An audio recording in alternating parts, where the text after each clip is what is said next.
Hi guys, welcome back to another video where today we're taking a look at 6 more MiniGT models. Make sure to hit that like button if you want to see more content just like this. But without further ado, let's jump straight in. So starting us off, we've got this Ruf CTR anniversary Porsche, which you can see is number 562. Now, Ruf isn't directly Porsche, it's based off the Porsche models. It uses Porsche bodies. They're a separate company who, like I say, uses Porsche bodies and chassis to build Ruf CTR, which stands for Group C Turbo Ruf. And as you can see, this comes in this really nice blue, which, like I say, I'm not going to try and pronounce as I do not want to butcher it and make it go horribly wrong.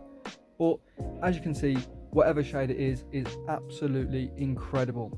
I absolutely love it, and it's definitely one of my favourite cars in this video, which you are probably going to hear me say quite a bit, as all the models are actually really good, so make sure to stay to the end. But back to the model, you can see the wheels spin really smooth. In fact, actually quite a bit like a Hot Wheels. They spin really smooth, really perfectly, really true. But you can see the colour, like I say, is phenomenal, really pops in your face. And the application of the paint really isn't bad at all. It looks a little bit too thick, but honestly, that's just the gloss finish. It actually is really well applied, not too thick, and you can see all the body lines super clear. You can just see they put the extra bit of detail into the MiniGT models compared to some of the others on the market. For example, obviously the price point is between £13 to £15 RRP, but you're getting such a premium model. It feels premium, it looks premium, the paint is really well done, the headlights and tail lights super well proportioned, the wheels spin, it's a screwable base, and obviously it just looks really good as well. Proportionally, it's absolutely spot on. There's discrepancies between each model, which you will see at the end of the video, so again, make sure to stay tuned to that. Well, that now brings us to the second model, which is this Mercedes-Benz EQS 580 4MATIC, which comes in this silver metallic, which you can see is number 508. Again, coming in the same packaging with the silver to match the car. But this is a new casting from MiniGT, so I was super excited to check this out, as you do actually see quite a lot of these cars on the road. Well, not a lot, but you do see them every now and again, so it'd be cool to see if they have got this model fairly close to real life, as obviously I do see them in real life. Now, in my opinion, they've actually got this model really spot on. You can see proportionally it looks excellent. Now, I will be honest, I'm not actually a huge fan of this car in real life. I do think it looks a little bit ugly, but that is just personal preference. Obviously, you can see compared to the actual car in real life, they've got it really well done, and the detail is impeccable. You can see the Mercedes badge, the EQS, the 4MATIC all on the rear. You can even see a Mercedes badge in the centre of the wheels. You can also just see the detail on the front of the model as well is really well done. You can see the Mercedes badge on the top of the bonnet, and also, well, I say bonnet, it is a full electric car, so, and also on the grille, which you can see, obviously being electric, is got the dots on like an electric car. But you can also just see little bits of extra detail, like the EQS just in front of the wing mirrors on the front of the car, which again is just really good attention to detail, matching alongside the Mercedes badge inside the wheels, which again spin really well. Proportionally, they've got this model absolutely bang on. It looks really good in a diorama, and they've even put a little bit more attention to detail in the interior. As you can see, they've got more of that cross-stitched style seating, which is obviously in the Mercedes being a more premium car.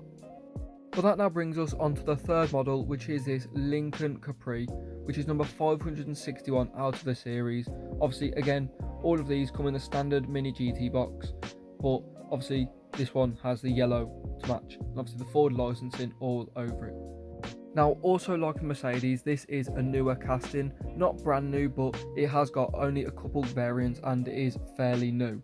So this is the first time for me checking this car out, so I was super excited, as honestly MiniGT do put a lot of detail into their newer models, and like I keep saying, the models keep going up and up in quality and detail the further we go into the releases of the products, and this one is no different. As you can see, the detail is absolutely immaculate. The wheels spin with the white wall tyres really well. The front's better than the back. but you can see they've got the white walls perfectly, the chrome trim around the windows, which again gives it that really old school classic look. It's even got a straight piped exhaust, which again is quite cool.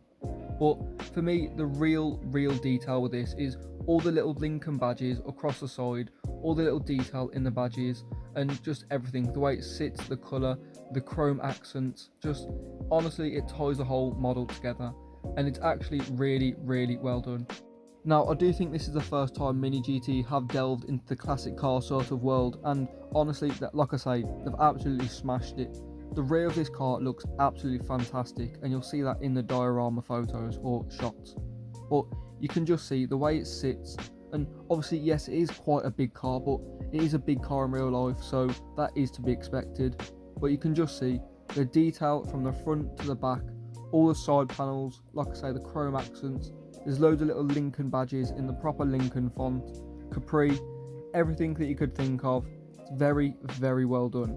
I'd highly recommend this car. But that now brings us on to probably the most anticipated model of the year from MiniGT, or definitely in my opinion, which is the Subaru WRC 97 from the 1997 San Remo winner, or the San Remo rally where it won. But obviously this car is famous for being Colin McRae's car, and MiniGT have definitely stepped up. As you will see, this definitely pays homage to Colin McRae. Obviously it's got all the livery and the colour really does pop. Obviously it's got the colours on the box, which again is just standard for MiniGT at this point, but you can see the detail is there. See, they've got the exact wheels that it would actually be on, obviously the number 3, all the decals, and you can even see Colin McRae's name on the windshield as the driver, which obviously he did drive this car. Now, there is a brand called Hobby Japan that also does this exact same car, but if you want me to compare the two, leave it in the comments down below and I'll definitely get that done. But back to this model, you can see the body lines are fairly well done, but they could be a lot better, they could be a lot smoother, and there could be a little bit more attention to detail.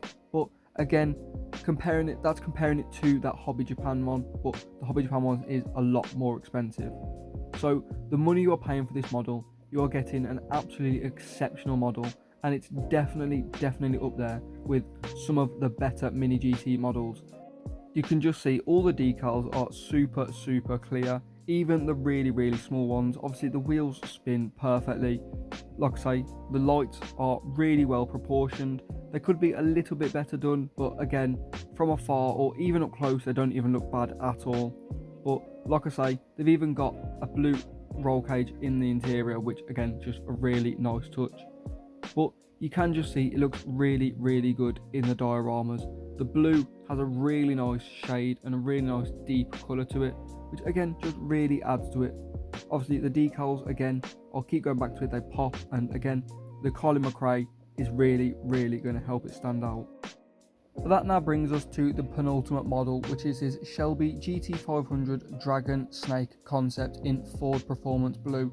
And as you can see, it comes with the Shelby logo, unlike the others which just are plain on the one side with the MiniGT on the other. But again, just like the Lincoln, got the Ford premium or the Ford licensing on, but this model is really premium, and I must say it's probably one of the most premium feeling models out of the lot today, as it genuinely feels so solid and so expensive. Obviously all of the models in today's video do cost between £13 and £15, so again, really good prices. But you can just see the body lines and the colour. Again, obviously it comes in a blue just like the Subaru, but again it's just got that really deep colour to it, and it's got all the logos. The wheels, as you can see, spin really smooth and perfect. They don't even make a sound, they're so smooth. You can see the Shelby and all the lights on the back, really well done. The twin exhaust, or the quad exhaust should I say, is actually fairly well detailed, should I say. And the front grille, as you know, I've got a good issue with front grills, and I must say I'm not a huge fan of Shelby 500 grills, but they've got it fairly well done. And as you can see, all the vents on the bonnet are just a big plus. But you can also see that Dragon Snake decal on the rear panel, which again just really contrasts the model, and it is really cool, so vibrant. you can't really see where it's applied at all either. But again, on the rear of the model, you can see the Shelby logo on the strip on the side skirts, and again, just the body lines are super smooth. Honestly, you'd probably expect them to get it right, but the white stripe in the center is perfectly even as well, and proportionally it's absolutely excellent. Obviously, Mustangs are fairly big cars. Now, I must say personally, I'm not a huge muscle car fan, so I wasn't really expecting too much, or I wasn't really knowing what to expect. But I must say I was pleasantly surprised with this model, and I'll definitely be checking more of these out. But that brings us on to the final model of the video, which is this LB Silhouette Works GT Nissan R35 GT RR LB Racing Edition, which is quite a bit of a mouthful. But as you can see, it comes in, like I say, that LB Racing classic yellow and white livery, which is on obviously the Silvias, and you can also get the Silvia truck as well, also from MiniGT, so matching again. But as you can see, the colour is super bright, again, just like the Porsche, just in your face, and really pops. You can't really see too well, but they've got a really beautiful concave wheel with a really nice bead around the outside. Again, really nice attention to detail. You can also see the wheels do spin perfectly. Again, all MiniGT wheels do spin, so nothing really new there. But you can just see proportionally this model is absolutely excellent, and like I say, they just keep on getting better. You can see the body lines are really smooth and really well done, and when you see them all together right at the end, you'll see proportionally they are all differently, which gives them the realistic look. But you can just see how good this model actually is. The tail lights, which is a common thing on R35s and Skylines in general, that the tail lights aren't actually in the actual indentation for them, but you can see MiniGT have that attention to detail and quality where it is perfectly placed. Same goes for the headlights. You very rarely see the mishaps with the lights on MiniGT models, as some brands do. But again, you can see the intercooler just tucked away in the front grille, with the GTR badge being really prominent on the front. If you've got the Silvia and the trucks, I'd highly recommend adding this model and the other LB Racing R35 to the collection, as they are both very cool models. But like I mentioned, as you can see, all of the models proportionally are different, and they do look really cool like that. But let me know your thoughts in the comments. Which is your favourite and why? And will you be getting any of these newer releases? But I am going to wrap it up here, guys. Thank you so much for watching. If you have enjoyed, make sure to smash that like button and subscribe if you are new. But thank you so much for watching, and I'll see you all next time.